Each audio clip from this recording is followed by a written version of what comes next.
what lurks behind this unassuming storefront in Cleveland, Ohio.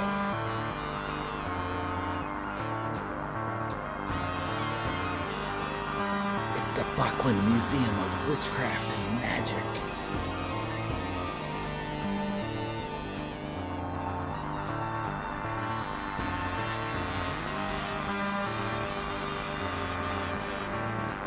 Learn the history of Wicca and the tale of those who brought it to the United States.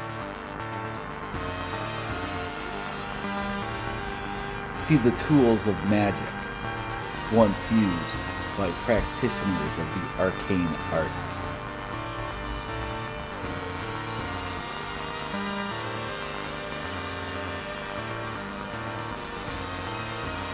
It's the Buckland Museum of Witchcraft and Magic.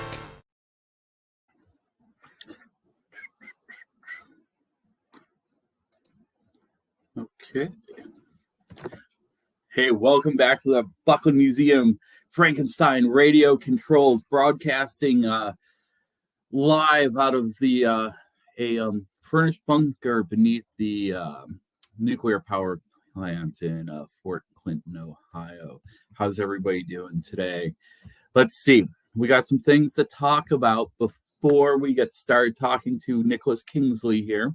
Most importantly is tickets for Sunday's event with Laura Tempa-Zakroff. Her workshop on the anatomy of the witch is completely sold out. You can't get tickets. There's none out there. So, figure out something else to do on Sunday. But guess what? With that comes an opportunity. We want everybody to hang out with Laura. So, Saturday, we are going to have a free event. It's an art opening of her new exhibit, The Art of the Anatomy of a Witch. So that's going to be fantastic. And you are welcome to come. There is a Evite Eventbrite thing for it here. Let me just put this in our comment section. Right here, just click on this little link that just popped up and, let us know that you're coming. But if you show up, it's not like I'm going to say, oh, you didn't sign up for this. I mean, it is free. It's going to be a great time. And her partner, Nathaniel, will be performing at the Nathaniel will be performing at the opening. I had a privilege of seeing him play a few years ago at PantheaCon, and it was a lot of fun. Let's see.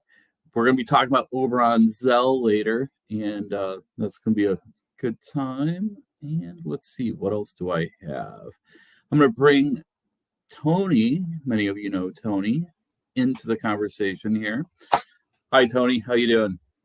Good, Steven. How are you? Pretty good. I feel rusty. I haven't done this for a while, but also very excited and thrilled to be able to have our guest on, Nicholas Kingsley from the Grey School of Wizardry. When's the last time you talked to a wizard? I think it was Oberon. Yeah. Oberon, a year ago. Yeah. Was it a year ago or was it? It was in August of last year. I met him. Excellent. Yeah. Excellent. It was Oberon. So that's cool. So this is it's my understanding that Nicholas was once his apprentice wizard. I don't know, is that the kind of thing that you give up, or do you always stay somebody's apprentice wizard? I mean, I'm sure mentoring opportunities never quite disappear. And I know that Nicholas has had his own apprentices over the years. So I don't know. We're here talking. Let's just bring them on. We'll find out all the juicy details. And people out there, please comment, because, we can't do this on our own. So, Nicholas Kingsley. Why, hello there, wizards and wizards to be. 'Tis I, of course, Nicholas Kingsley. Well met to you. Thank you for having me. Really, the honor is ours. So, where are you chatting with us from? Well, I'm in my salon at the moment here in High Spire, my private salon. So we have a few rooms at High Spire, and this one is just for Arthur and I. But I thought we would use it because it's the nicest wallpaper in the house. So I thought that would be a good backdrop. Yes, but from the physical campus of the Grey School of Wizardry. The last time we talked, I was in our great hall, and so I figured we'd switch it up a bit and pick a different locale this time. So, can you tell us a bit about what you have going on there at the Grey School of Wizardry? Well, it's a bit. We're right now we're getting ready to do kind of the big thing, which is the passing of the torch ceremony in November, which will see us install a new headmaster. So that's very exciting. He's a pretty cool dude, this new headmaster. So we have high hopes. And then we have also we've planned for a winter formal, that we'll see how the weather treats us with that. And at the moment, just today even, we've released a whole bunch of new classes and Zoom content. So we're doing a lot of video content. That's the new hip way with the kids. So we're doing that. And what else are we doing? Oh, of course, we just finished up quite recently our dorm spaces here on the physical grounds. So next year, we'll be able to have in-person classes from spring until fall for all kinds of things, from blacksmithing to astronomy to a bit of hoodoo, as you do. It should be an interesting time. So, the Grey School of Wizardry is a wizardry school that now has a physical location in upstate New York, right? So, you're a California wizard originally, correct? West Coast. I'm from Oregon myself, yeah. Okay, I knew it was West Coast. A wizard of the coast, as they say, right? But what do you think of East Coast winters? How you been handling that? Well, it was a climate change, you could say.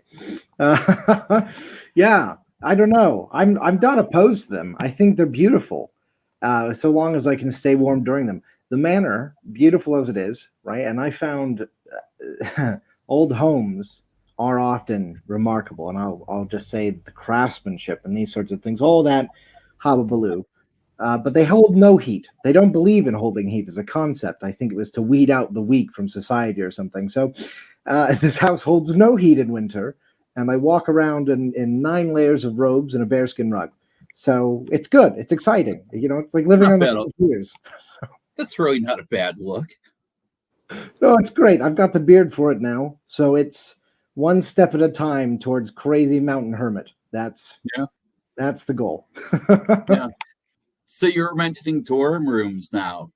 How many wizards aspiring wizards can you fit at your place now? So we have, the way we're doing in-person stuff for Grey School is that we're hosting in-person enrollment based per class. So we'll have a class that lasts 3 to 5 days, somewhere in there. And right now we can have 6 people enroll in person, although by the end of next year, we're hoping to get that up a little bit higher. We have some very interesting plans with Whitehall. Including, expanding the physical campus and acquiring faculty housing and more student housing and things like this across the town. So that's very exciting. We're looking forward to doing that. The classes, which I'm very excited about, are, there's a lot of value, I think, in learning online. There's a lot of worth in that. It's very cool to be able to pull up your wizard lesson wherever you are in the world. Equally, however, there is a certain potency, a certain magic when it comes to teaching in person. I think all of us here have taught, and so we know that kind of sensation, the feedback you get from being in person is a completely different ballgame. You're better able to convey the kind of wisdom that you're hoping to instill in your pupils. So in-person studies are something that we're very excited to bring to the catalog.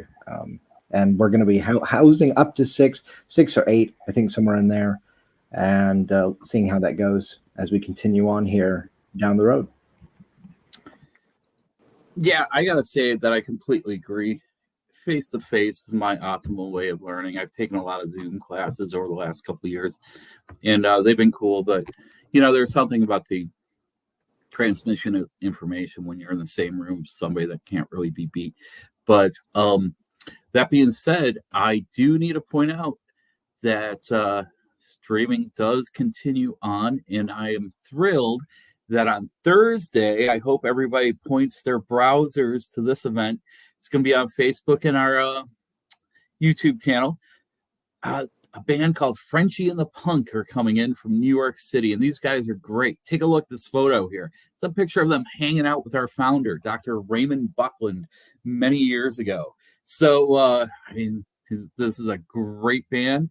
This is going to be a lot of fun, and that's going to be on Thursday at 7 o'clock, and they're going to be performing live in the Buckland Museum, which is something that we don't do very often. And if you want to see it live in person, I don't know, come knock at the door and give me the secret handshake. We got to keep it real limited, though, because I can't pack the place for the rock and roll. But I hope everybody out there tunes in and watches this. So yeah, a little plug for an upcoming thing that I forgot to do while I was during the introduction there. So we have somebody here named Wild Men who says, I've been to his house, actually. Definitely better in the summer. So, yeah, that's the thing about castles and whatnot. And what you have there is kind of a castle setup. It looks really cool from the pictures. Maybe you need to invite Tony and I out there sometime to well, you're certainly welcome. Yeah, well, we'd love to have you up for the torch ceremony. That's in November, so it's a little bit later in the year. We have already started to see the changing of the leaves is upon us. And the people from the city have come north to look at the trees change. So that's always exciting. But no, it is. It's a pretty amazing place. 9 acres of hilltop grounds. And then we have walls and, camping spots and the cottage and all kinds of cool stuff.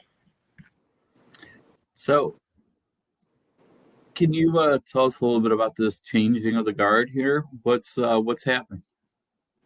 Oh, yeah. Well, in November 26th, here at High Spire, we'll be doing the passing of the torch ceremony. Where I've created a very cool artifact. There's a series of kind of videos of its creation up on our Facebook stuff. So go look at that randomly if you fancy. But this is a ceremony. Nothing too crazy. I don't expect the skies to part or the ground to shake, but a handshake might be in order. And it's the passing of responsibility, one headmaster to a new one, and the changing of the wheel and these sorts of things.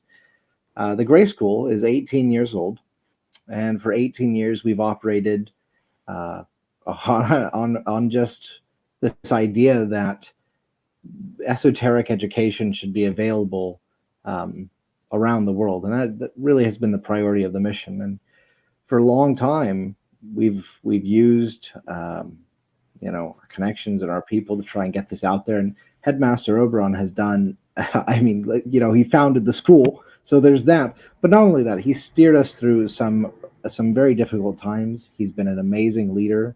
He's inspired in us, not just his faculty and his apprenticeship and those people who read his books and things, but I think he's been a real mover and shaker in many of the things he's done.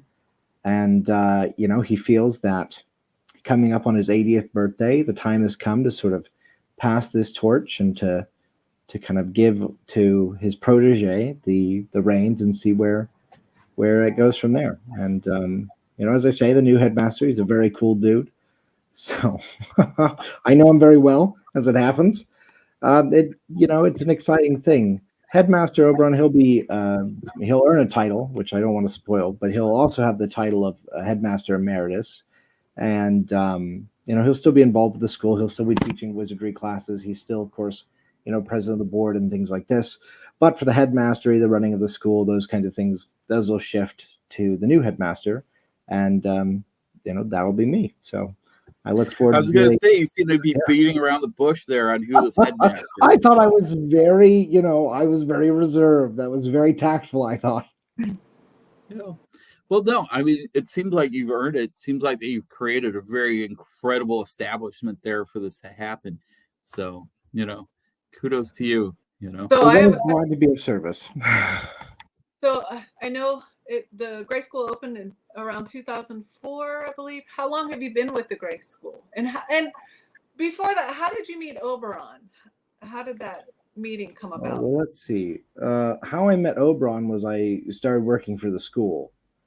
and I joined the school's faculty in 2017.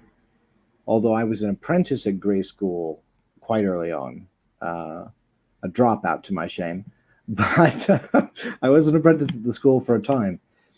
And I found the school in 2004 with the Grimoire, or 2005 with the Grimoire. So since the beginning, I've been a wizard since I was 9-10 years old. And I'm 28 now, I think. 28, 29, somewhere in there.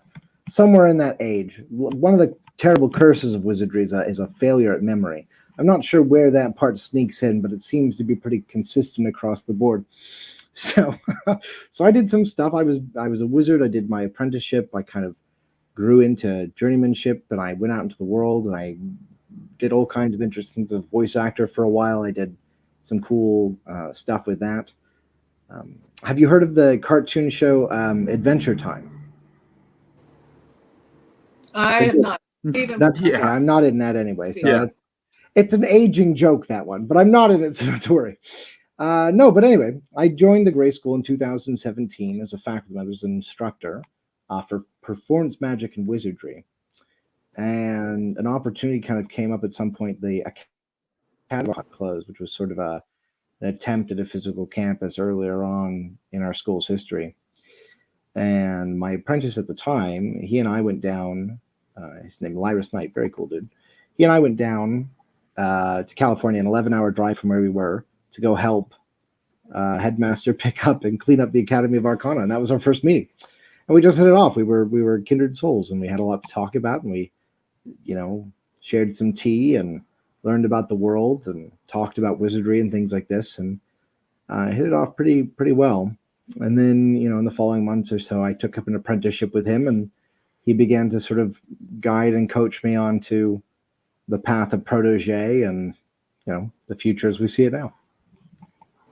Wonderful, wonderful. He is amazing. I was not there the day Nicholas, Stephen tells this story every single day. If it's not Stephen, it's Cara. And 5 times a day minimum. Every day, you and Oberon are mentioned in the museum on the tour. And Stephen, I'll let you tell the story about. All right. So we always love sharing Oberon Zell Ravenheart's beautiful staff, Pathfinder. It's this gorgeous staff. It's over our case of Elders of the Craft. And it's my icebreaker story, because I tell this long story about the founding of the museum. Our founder, Ray Buckland, wife, founded it, and then I let people wander around. And then when I go back in to start telling people about it, I say, everybody see the staff up here. And I talk about the first time I ever saw Oberon Zell. I was a little kid. He was on a TV show called Real People. This was in the early 80s.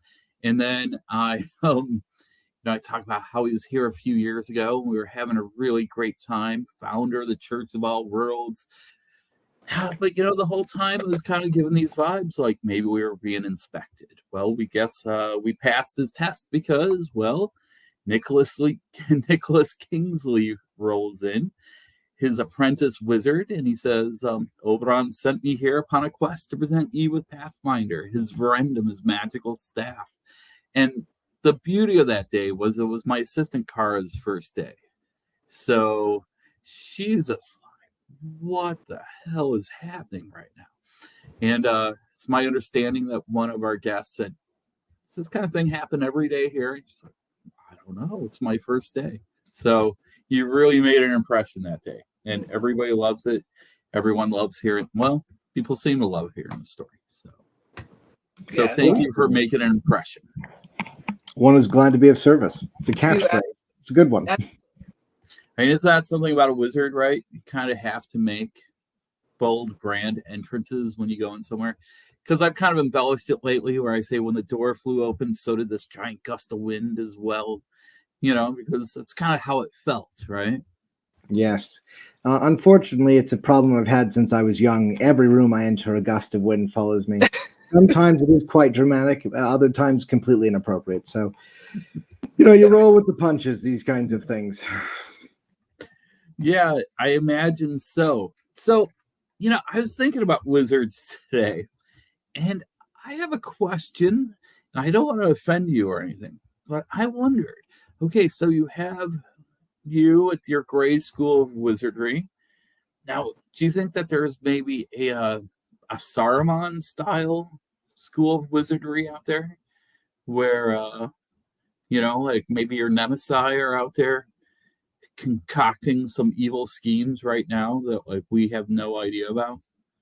Have you ever heard rumors of that? I guess if we had idea about it, we'd know about it. But still. Well, I fully encourage my nemesis, whoever they may be, to not mess with me. Largely because I just don't have time for that nowadays. So go mess with someone else. No, Saruman at another point, not a wizard by the end of it, technically, just saying.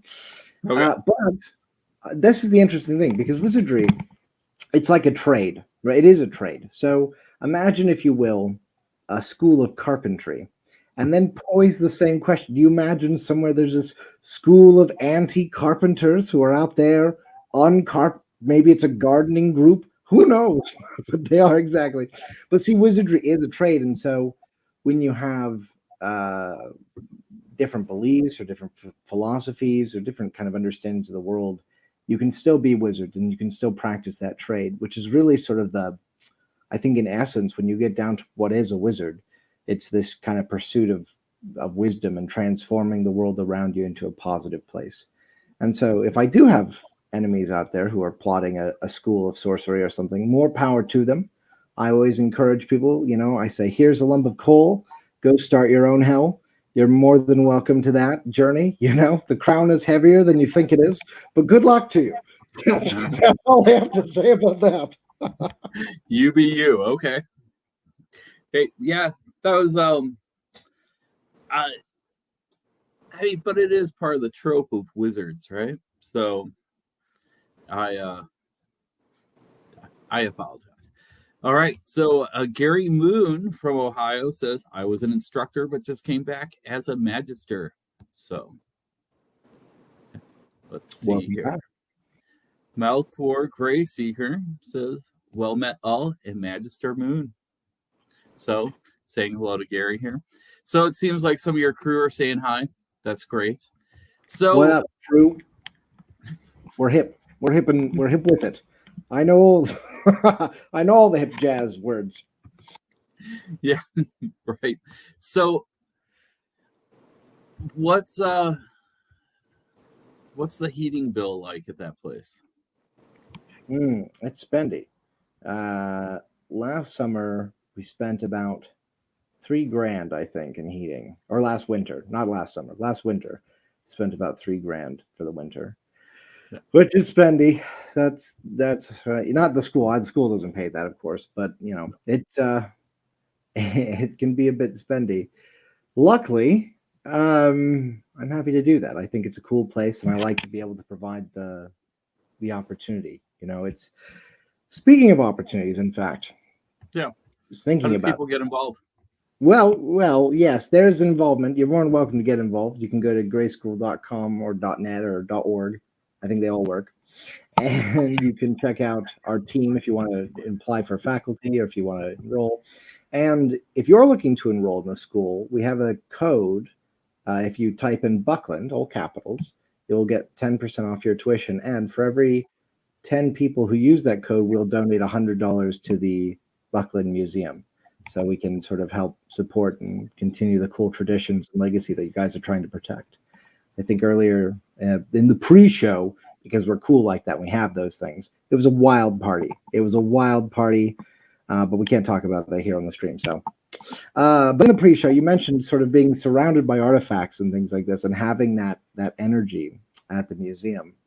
And it's a thing wherein too often in the world today, I think, are we willing to forget and move too quickly past the important relics, right? We have things from our elders or things of our stories and of our histories and things like this. And history is an important thing to be mindful of and to keep in context. And I think having a museum of witchcraft like the Buckland Museum is really the museum for witchcraft. other museums who may or may not be your rivals, whoosh away with them. For the Buckland Museum, the bee's knees. Having that kind of space in the world, I think, builds to a greater vision of the kind of world that I want to live in and the kind of world that I want to see. Same thing with physical classes at the Grey School. As we build towards that, as we're looking at expanding our facilities and things like this, we're just excited to be able to get out there and do kind of what we've been doing for the last 18 years, but even better. That's very, very sweet and generous of you. We really appreciate that. So it's you heard it here, grayschool.net. If you'd like to sign up, use the code Buckland and you'll get 10% off. That's very appreciative.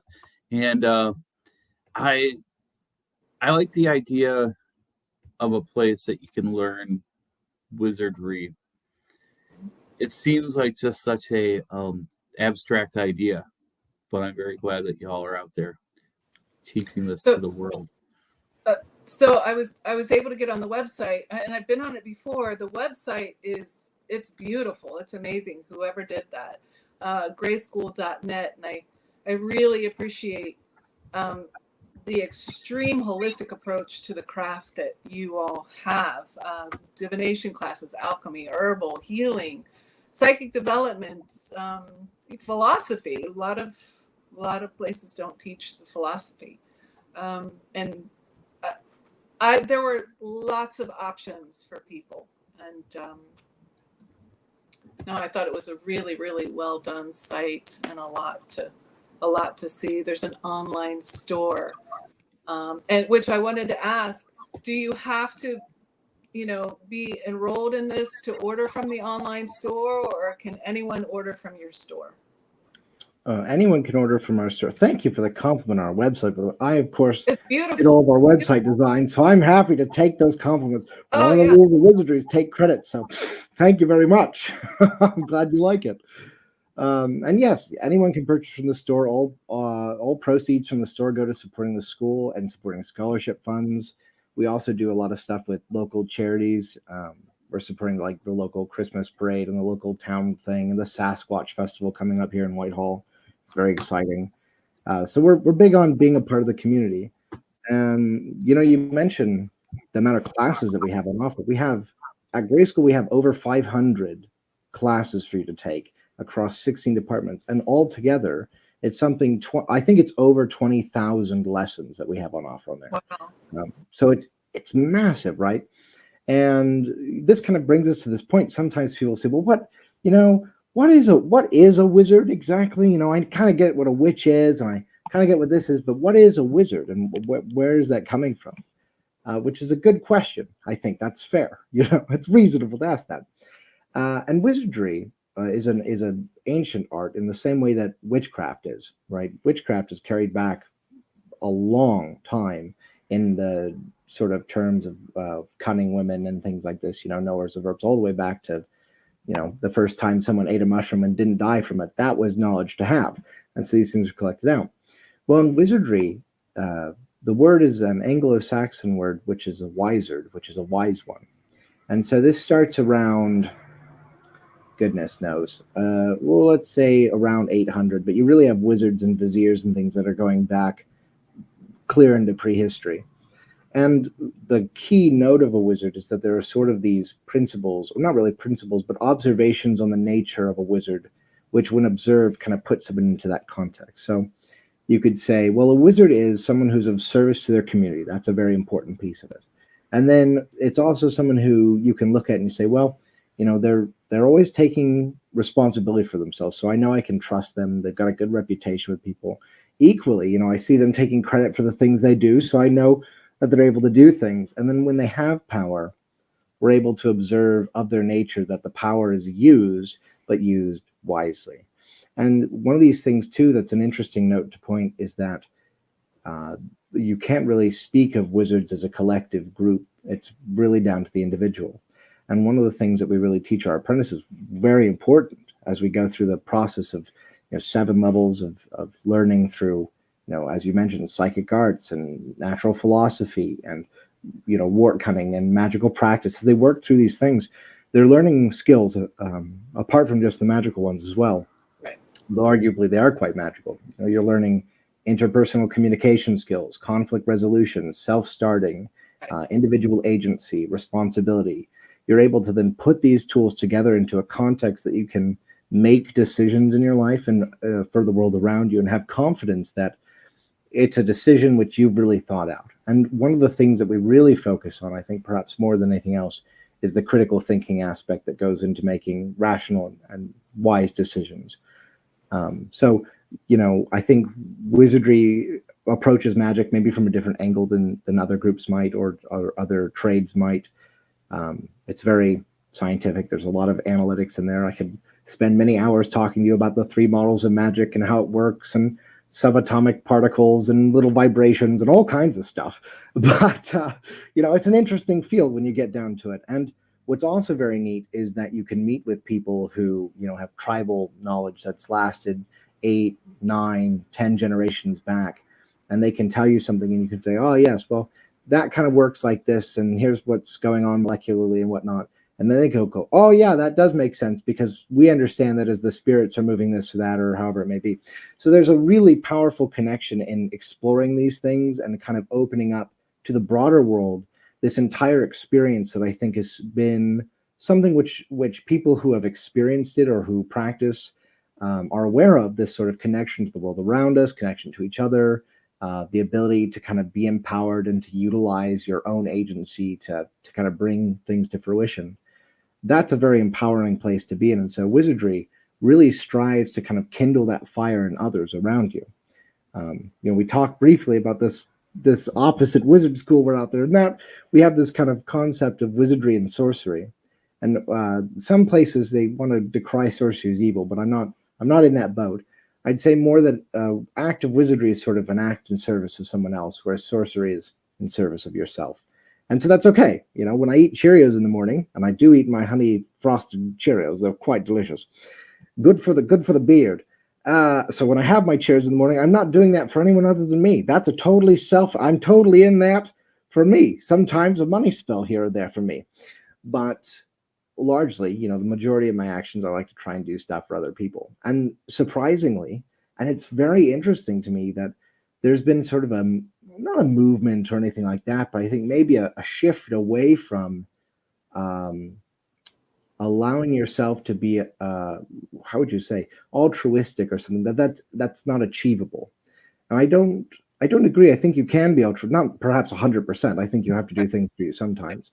But this whole idea of wizardry really focuses around building power up in other people, you know, building a network around you, reinforcing the bonds of community, and then serving that community and being a loyal member of it. Now, you know, a wizard is not a servant without choice. And we go back to that agency thing where, you know, you give someone your word to help them, you should help them. So there are things like this, but I think really the trade itself revolves around the concepts of being of service to others and pursuing the transformation of knowledge into wisdom. So knowledge into sort of usable, digestible lessons that people can take with them and then put out into the world. So it's not too shabby, although I'm a little biased, you could say. So it's like the Rotary Club for mystics.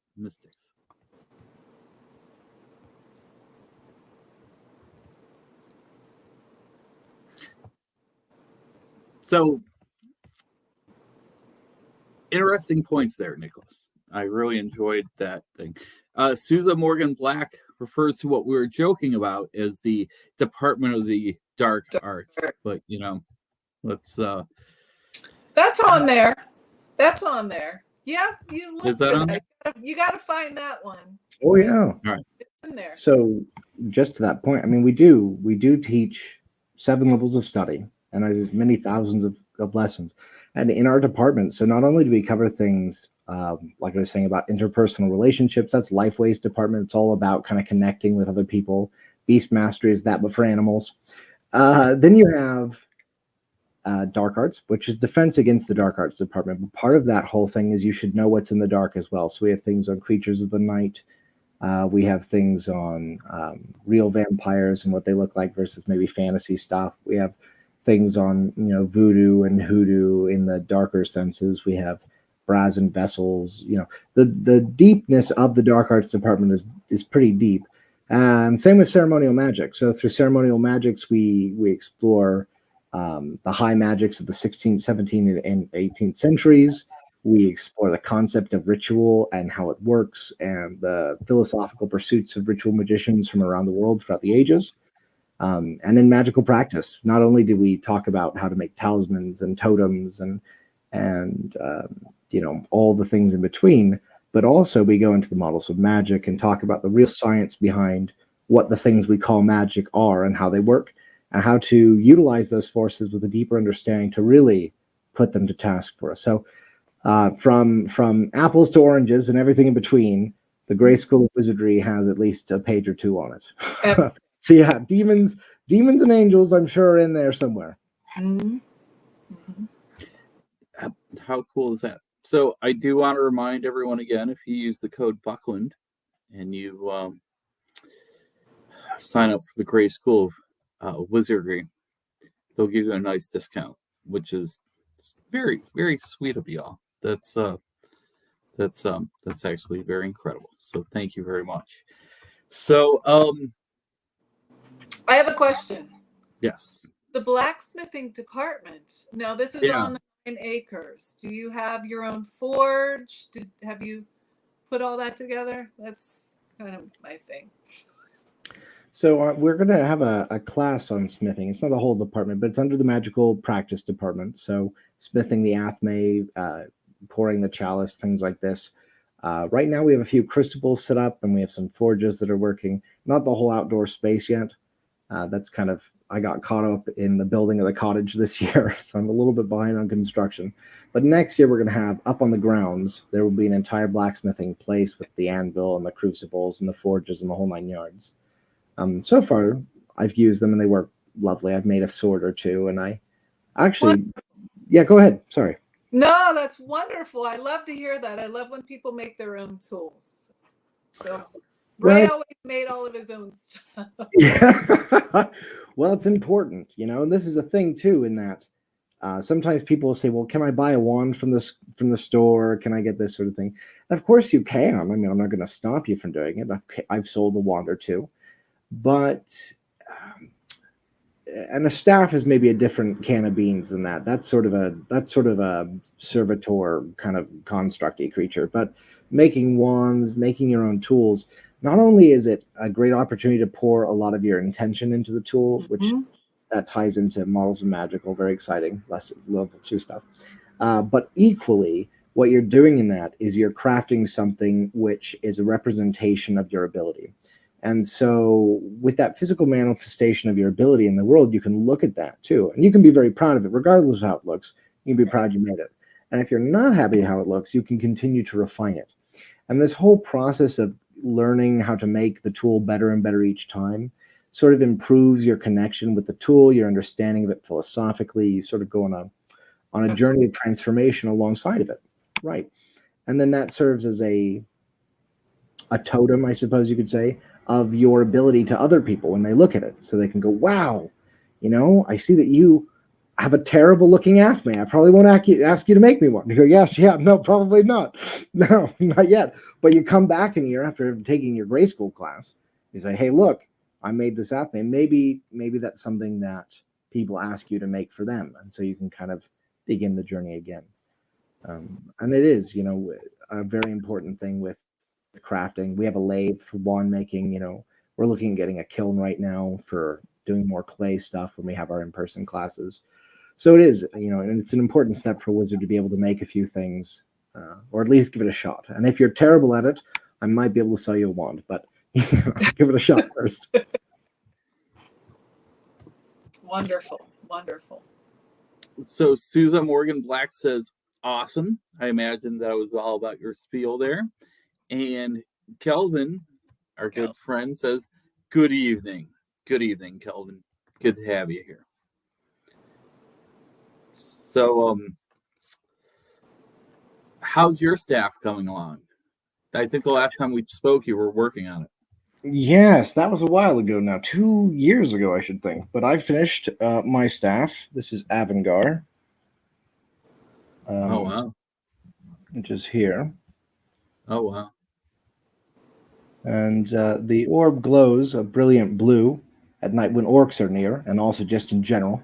Ugh. And then all along here are some Theban and Elder Thutharkian runes, which say wisdom to power and power to wisdom. So sort of a personal creed that I think that it's important to be wise, but you can't be wise on the hill alone. You have to do things too. So this is the staff Avangard, great staff of High Spire, my bronze cap, the gift from my great grandfather. This was on his walking stick, so it's kind of a part of the whole thing. And yeah, so I finished my guy here, and maybe one day I'll give him a new ribbon, but for now he's been with me through an adventure or two, I can say for sure. But it is, Wow, that's gorgeous. Thank you. That's- Thank you. What kind of wood is that? What is? This is a piece of hazelwood. Oh no, I beg your pardon. That was the first one. This is a piece of maple wood, which is from the grounds here at High Spire. Oh. And it was the very first tree that I had taken down for the whole process of building the grounds and stuff, because I wanted a very symbolic piece. So this is the first tree taken down on the grounds when we bought the property, made it a very special thing. And yeah, it's been with me a bit. The orb on that staff has been with me through a few variations of itself. But yeah, some gold inlay there along the top, all sorts of good things. I don't know if we saw the top, maybe it was a bit far away, but here along the top, there's, I'm not sure we can see that. Yes. In the grooves. Yes. Yes, in the grooves. And all that glows as well, which is quite fancy. But yes, I've been working on my staff. We teach how to make staves at the Grey School, of course. That's part of your level 6 studies, I think, just before the end. And staff is a very symbolic thing for a wizard, largely because it sort of stands as a representation of the journey you've been on so far. And when you make your first staff, typically you make a few because you mess up. I mean, because you refine your technique. Yeah, but it's a good piece. I'm pretty proud of it, and I get compliments on it when I go places, so that's important. That's really all I need. I'm like a Disney villain, the occasional compliment, and I'm good. You've got me. So yeah, it's gorgeous. Congratulations. Thank you. Yes, but it's so why is the staff like the last thing you learn? Because then it's time for the wizards to go off in the world. Yeah, so in sort of the traditional way of a trade, as an apprentice, you're learning directly under a master, someone who's done it, has been through it, who's meditated upon it and made enough mistakes now that they think they can tell other people how to avoid those things, which is mastery to a T. So you learn from the master, you've kind of gone through this thing, and under the guidance and sort of tutelage of your mentor, you create the staff, and it's symbolic of the knowledge that you're taking with you out into the world. And on journeymanship, so there was an idea for a while that we would continue journeyman studies and things like that. And eventually we settled on the idea that, Grey School really focuses on your apprenticeship, which is, apprentice doesn't mean novice. It means you're learning stuff. So you're going to learn all kinds of things, from very simple grounding techniques, level 1, to things like what are gods made out of at level 7. So it's a spectrum. But after you finish your apprenticeship, you've got all the knowledge that can be taught to you. Now you need to go take that and put it into the world. And so that's journeymanship. And so the staff, being that last sort of thing that you gain on your journey, sort of acts as the leg to lean on as you go about on your own travels. It gets nicked and dinged and beat up and gnarled, and why through the journey itself it becomes something unique, not the tool you made with your mentor, but something which has really been crafted by your own journey. And this is a powerful sort of understanding of yourself as well, as you see the staff take its dings and knocks and takes, why so have you. And how we all have, I think, at a point or another, taken a ding or a hit. And it's up for us in those moments to decide whether or not an experience will be left as a rock, or if we want to transform it into a stepping stone. And so it is with the staff, as you go on your journey and you sort of learn the things you learn, it will take on different things, and why one day it will catch someone's eye and they'll say, wow, I would really like to know how to make one of those. So, well, it's a bit of a journey. And maybe then you begin the next stage of yours, which is that mastery and the seeking of an apprentice. So it's a very symbolic thing to take on the staff and to say, at this point, I'm going to take all the lessons I've learned from my mentors and my betters, and I'm going to go out into the world and I'm going to try it for myself. And something I tell our journeymen too, when you graduate from Grey School, I say, a wizard knows no fear because fear is unbecoming, but a wizard is often cautious because it's much easier to be cautious than dead. So it's good to keep in mind. But also, with this journey, you're going to fail. You're going to fall a bit because the lessons that you learned from me worked for me and the experiences I had, and you can learn from that. But they may not always be the same as what you encounter. And so it is on your journey that you'll kind of be able to craft those experiences uniquely to your understanding, to your situations, to your environment, to your community. And why, if all goes well, you'll wind up a little bit wiser for the experience, which is the goal. So that's why the staff is sort of late in the journey, because it is the last steps you really take with your mentors as they guide you to the door and say, okay, here's everything I've given you. You go take that into the world and you make it yours. So we're keen on that. It's a good metaphor and it's a good tool. Plus they look great, very inspiring. So it's always good. You'd be noticed if you were walking down the street with your staff. Yes, I often am. It's good. I'm sure. So, you have any new courses coming up that you're excited for to put into the curriculum? Yeah, we've got a few. We just released one on desert plants, which was kind of cool. So covering uses of more arid climates and how to make use of plants and minerals and things like that in the environment and put them to good use for you and your magic, but also for your well-being. We've got a very cool class on death rites coming out not too distant future. We've got a series of courses in our healing department which cover the human anatomy. We've got a very talented dean of healing who is a first responder paramedic, so he's got serious knowledge in the dealing with people who need it real quick. So the classes will be really an in-depth look at how the body works and what pieces do what. And with that knowledge, it ties into the metaphysics of how to heal through the different models, how to incorporate that knowledge into your practice when you're healing, and to really give you the most educated place to stand from when you're helping others. So that's very cool. We've got some new dark arts classes coming out, which is everybody's favorite department. I know all the first years are super keen to major in dark arts, and then, that spreads out. But that's everybody's first major choice is dark arts. So we've got a few things coming out in dark arts coming up. We're looking at expanding the higher level courses. So if you're a magister, that may be exciting to you. If you're a higher level apprentice, it may be exciting to you. We're looking at things. I don't want to say too much yet because that's really for the instructor to talk about. But there's some very cool stuff coming up in dark arts, and I'll leave it there. For wizardry, we have Wizardry 101, which is out now. It's the sequel to the Wizardry 100 class, where we talk about all kinds of exciting things. We also have just recently published Spellcraft 200, which covers more than you wanted to know on how magic works. So if you think, oh, yes, I know how magic works, you don't, because I didn't, but now I certainly do, and I regret it. It's a lot. No. You'll love it. It's a great class. Dean at Servio or Dean at Curriculum, and I spent many months of work on this. It's been peer-reviewed. It's been put out.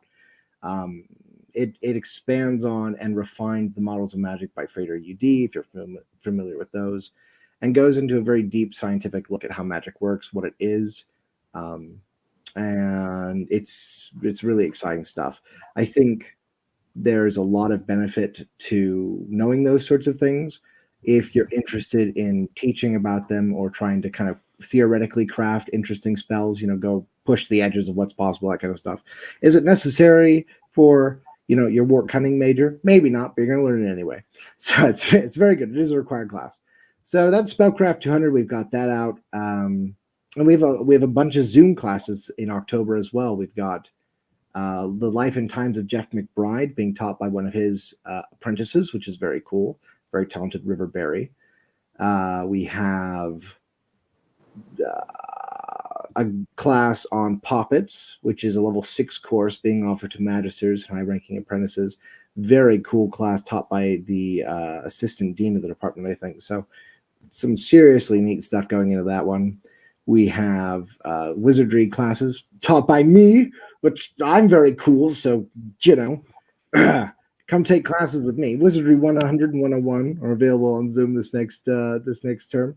And we also have a very cool class or two on things that go bump in the night, and I believe one other too. Oh, Intro to Ceremonial Magics and the Department of Ceremonial Magics taught by the Dean. So some really cool stuff coming up there. And, a lot of our classes at Grey School are text-based. So you read a lesson, you watch a video lesson kind of thing, you write an essay, you do a project, you submit, that goes back and forth. And that's it's worked for 18 years. It's pretty good. But the Zoom stuff is much better. It's such a step up from that.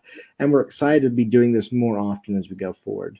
2023 onwards, we're looking at getting a brand new website, including in that website a lot more live video content, and of course incorporating our physical campus a lot more into the curriculum. So more classes here, with the eventual goal of having full-time apprentices being able to live, for 3/4 of the year doing wizardry and focusing on their studies. So some really cool and exciting stuff coming up. And there's a lot. So hopefully that's enticing. But if you have any specific questions, I'm always happy to answer them in long and convoluted ways. I have a question. I love a question. Okay, so you had mentioned the Poppet class or the Voodoo class, is there any way that anyone watching this goes to grayschool.net and gets on your site? Can anyone just pop into a class, pay for the class, take the class, and not be enrolled in the school? Can you just take a class here and there? How does that work? So we don't offer sort of per class lessons, although we might open that up with the Zoom content and the physical class content, because it's a little bit easier to manage that way if you want to go to one specific class. But largely it works by enrolling. And so when you enroll in Grey School, and it's, so for apprenticeship, for adult apprenticeship, because it's different for magisters and for youth, but for adult apprenticeship, it's $30 a month or $300 a year. And that covers everything. So there's no charge for Zoom lessons. There's no charge for, going to Conclave. There's no charge for moots. There's no charge for our virtual campus or the Zoom courses or things like that. Forums, all that kind of stuff is open. There is a charge right now for physical classes. And this is why I think it could be something that's opened up later to kind of, like you say, you could take one of those.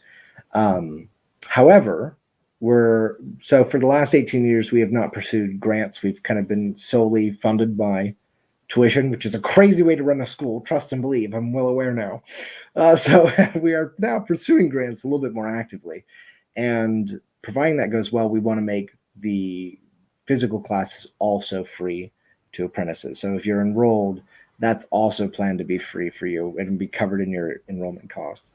The big plan, the big thing with Grey Schools, we're not getting rich. I think I get paid the most at Grey School. And last month I made $500 for working around 78 hours a week for the whole month, right? So for a month's worth of work, around $500. It's not for money, right? That's not why we do it.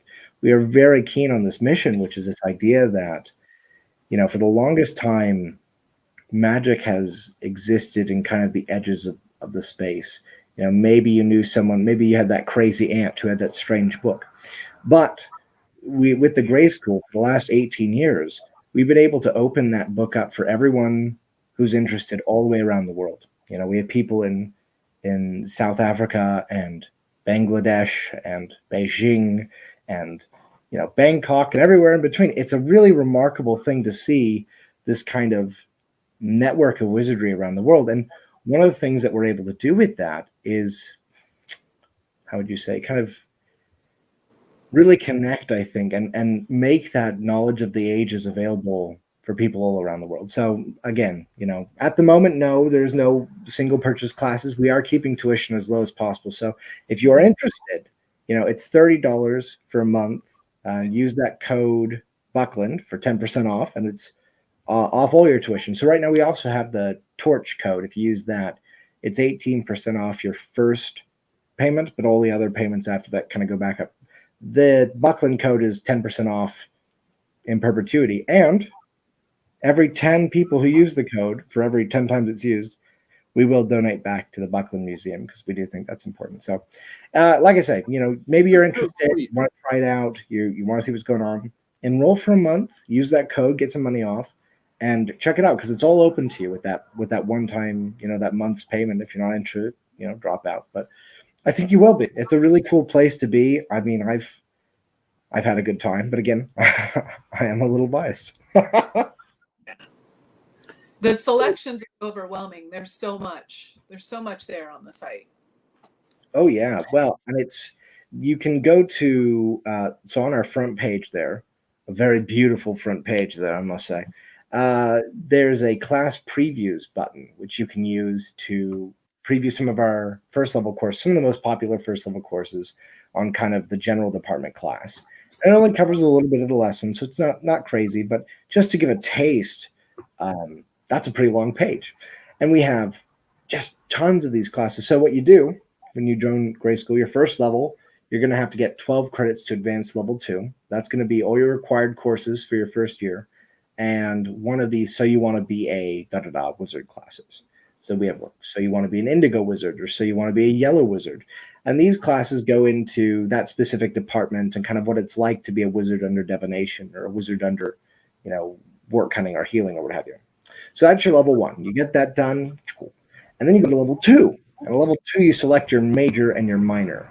So that really kind of sets the tone for your studies. If you're coming to Grey School to learn about card tricks and conjury and performance, you might major in orange.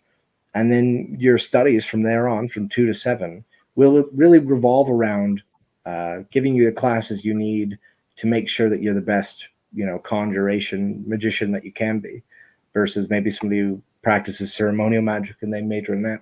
So whilst there are a lot of courses, and it is a lot, as you go through these trains, you're kind of set on a path, and you can then select electives that kind of are interesting to you, or that you feel are going to support your journey academically as you kind of go through this. So even though there's a lot, you aren't left alone. You've got your prefects, which are fellow apprentices who are sort of part of like the school leadership, like you would have in a sort of dormitory. You have your head boy or head girl, these kinds of things. We have prefects, and we have our captain. And so you can turn to them with questions. They'll help you get your classes set up. Your teachers are always friendly. So it's really a community, and that's the whole thing. But yeah, there is quite a selection of courses. As I say, 18 years is a good while to be around. And in that time, we've collected a bit of knowing. Yeah, I would say so. So I noticed that you guys do sell the companion to the Apprentice Wizard book, and I have to say that I love that book very much. So and I imagine that might be the foundation of where a lot of this stuff started. But I was wondering, is it currently in print? Yeah, both the Grimoire and the companion are in print. Okay. And the school, so in way many years ago, back before the Church of All Worlds, back before sharing water with Lance, Oberon had this kind of idea that someday there should be this kind of X-Men style school, a manor somewhere where, people with gifts could learn cool things. And, time goes on, Church of All World comes up, Harry Potter phenomena kind of goes up, and at a meeting of some kind, like I forget how he tells it. It's a conference, some sort of gathering of hip, jazzy cats. One of Headmaster's friends kind of introduces him to this group, and this group is the publishers for the Grimoire. And they say, "Hey, we've been told you have an idea for a book." And he goes, "I might, maybe. Let's see." And they kind of talk it up, and he says, "Yeah, there should be a handbook, like a Boy Scout handbook, but for real wizardry, not the make believe, not fake stuff, but real wizardry. Let's make that." So Grimoire comes out, and as a consequence of the Grimoire, it becomes apparent that they've made the textbook to the school that he's always wanted. This kind of Charles Xavier mansion, school for things, the real life Hogwarts. And so it is. Grey School starts, and I think that you could get a. I don't want to down talk the Grimoire because it's an excellent book, and I think that alone is an excellent tool to have. The school expands on that content, I think, in a way that, in the same way that you could learn math by reading a math textbook, but you would learn it a lot better being in a classroom with your peers and a teacher who understands it at a deeper level. And such is the school, right? I think a lot of this stuff you can come to naturally, or you can learn through a lot of different places. Certainly, if you have the Google skills, you can find all sorts of things online. However, I think that having a mentor or guide or sort of the structured system around you gives you the best chances of really utilizing that information to its fullest effect. And I think that's one of the great benefits of having schools, of having sort of systems of education that can say, hey, look, not only are we looking at providing you the finest stuff, but when we're producing content, it's peer reviewed and it's checked. So what you're consuming isn't, necessarily someone's opinion that they kind of put in their book and they publish their book on Amazon and there it is and you bought it, which is fine, very cool. But it doesn't necessarily have that same weight as something which has been peer reviewed and checked across people. And, given that sort of level of going, okay, even if we aren't necessarily entirely sure how this thing is working, we do know something is happening here. And so through that too, what's always cool is that you can curate additional information through the turning in of assignments. So you have 200, 300 people go through a class, and then you also have 200 or 300, essays on what this thing is. And you can look and go, I see that when these things are in alignment and when these things are in alignment, this happens. But when this isn't, it doesn't. And so that's a lot of data curation that you can then go back over and kind of improve content with.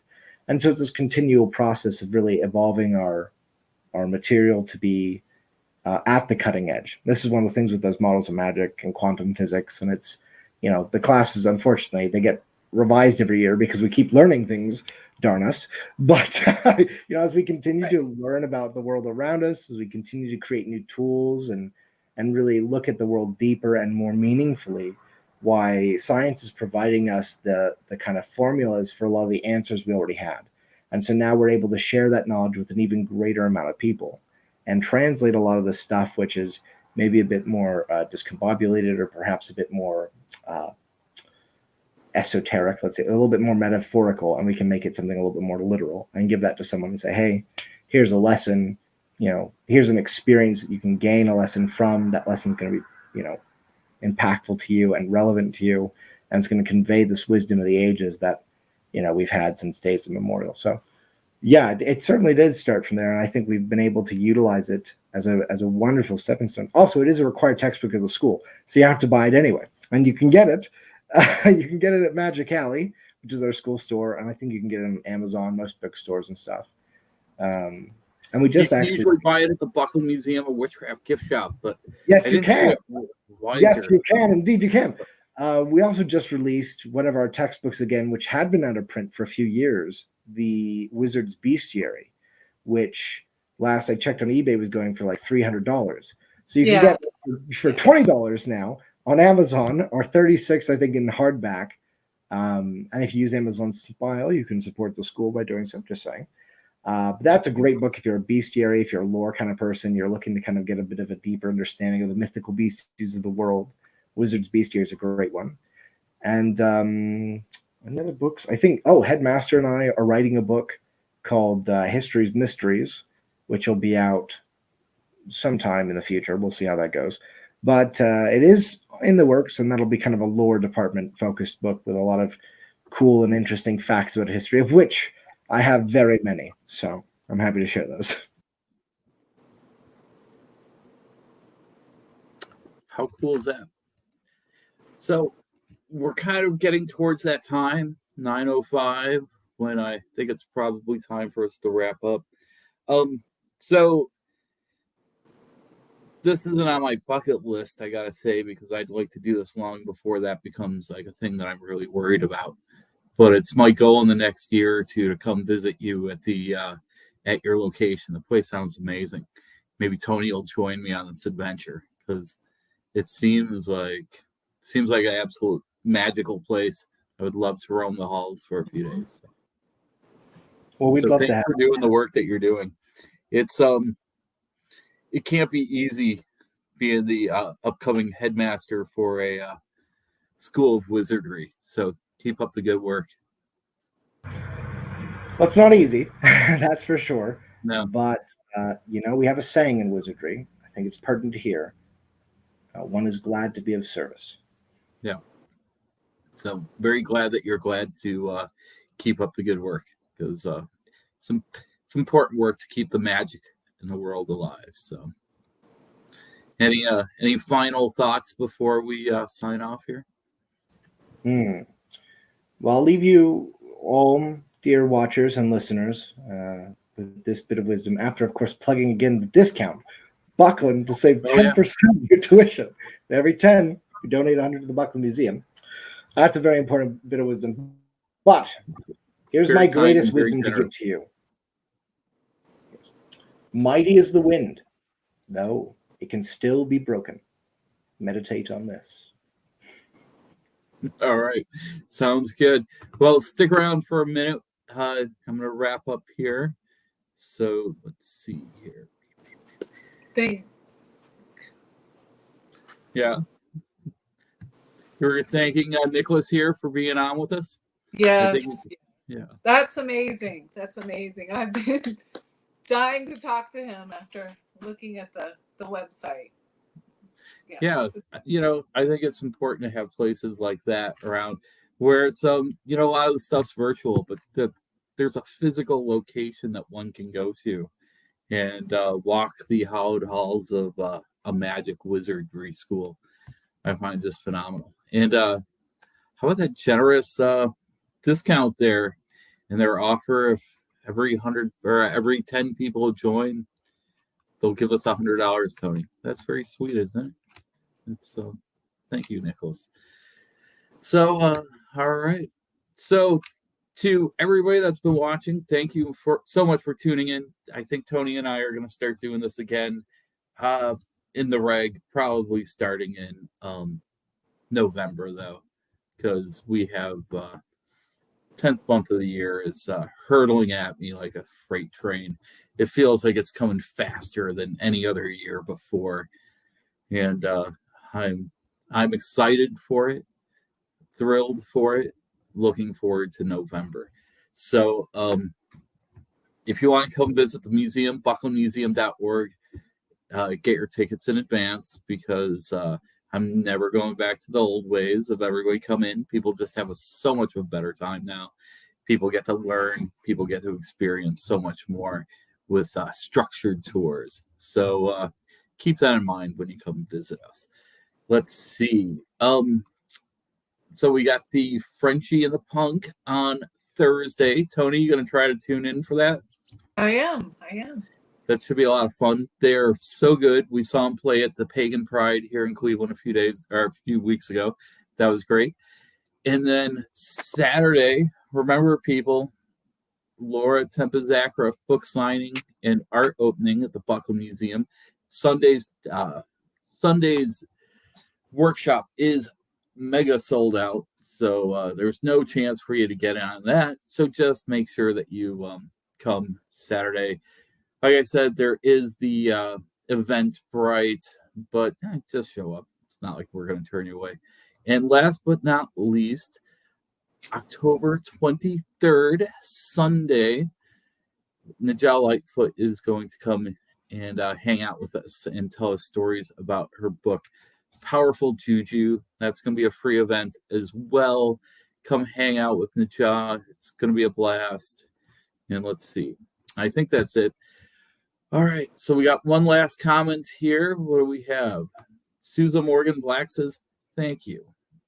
Jean Linder says, thank you. No, thank you. Thank you all for having an interest in what we do and what Nicholas does. So to everybody out there watching, there's one thing I want to leave you with, and that is stay witchy, my friends. All right. We're back.